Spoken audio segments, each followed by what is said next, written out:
Лицата се сомничат дека сториле кривично дело примање награда за противзаконито влијание по член 359 став 7 во врска со став 3, во врска со став 2, во врска со член 22 од Кривичниот законник, а едно од нив е осомничено и за кривично дело перење пари и други приноси од казниво дело по член 273 став 1 од Кривичниот законник. Обвинителството од 2 мај 2019 година против овие две лица водеше предистражна постапка при која се собрани повеќе вербални и материјални докази што даваат основ против овие две лица да се отвори истражна постапка. Истражната постапка се води затоа што во периодот од месец ноември 2018 година до месец април 2019 година прво осомничениот, искористувајќи го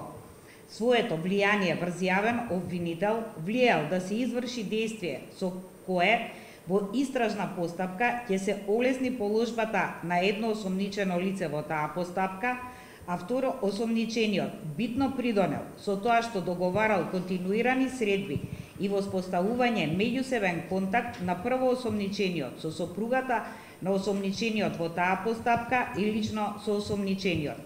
На средбите осомничените ги увериле сведоците во влијанието на прво осомничениот врз јавниот обвинител и за посредувањето во два наврати примиле вкупно 1.500.000 евра.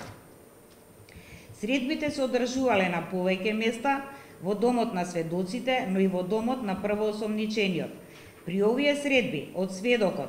биле побарани најпрви 8 милиони евра да се запре истражната постапка, а доколку постапката не се запре, тогаш во насока на изнаоѓање на олеснителни околности, сведокот требал да им исплати 5 милиони евра,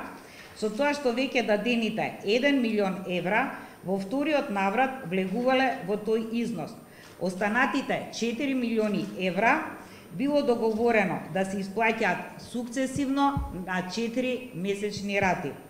Откако осомничените се посомневале во доверливоста на средбите и можноста за откривање на кривично-правниот настан, повеќе не остварувале средби со сведокот во таа насока. За прво осомничениот, покрај ова кривично дело, се води истрага и за кривично дело перење пари и други приноси од казниво дело по член 273 став 1 од Кривичниот законник, затоа што претходно примените парични средства од кривично дело, примање награда за противзаконито влијание по член 359 став 7 во врска со став 3 во врска со став 2 од Кривичниот законник, ги пуштил во оптек како легално стекнати пари и со нив купувал предмети, облека, плаќал одмор, иако сето тоа ги надминува неговите приходи. Ценејќи дека се исполнети законските основи за определување на мерката притвор, обвинителството до судијата на претходна постапка при Основниот кривичен суд Скопје достави и детално образложен предлог за определување мерка притвор за овие два осомничени лица.